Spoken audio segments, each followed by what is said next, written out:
That's metal striking, which I use masonry through this. Show you what I use because when you're collecting stuff, you can just use that and put them in a box.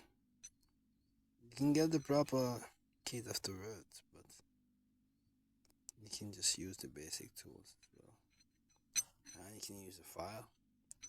And for different hardness, you got different things. You can also use the same elements to scratch each other. There's a video I put up about it and what book it is. You can read the book as well if you chose to go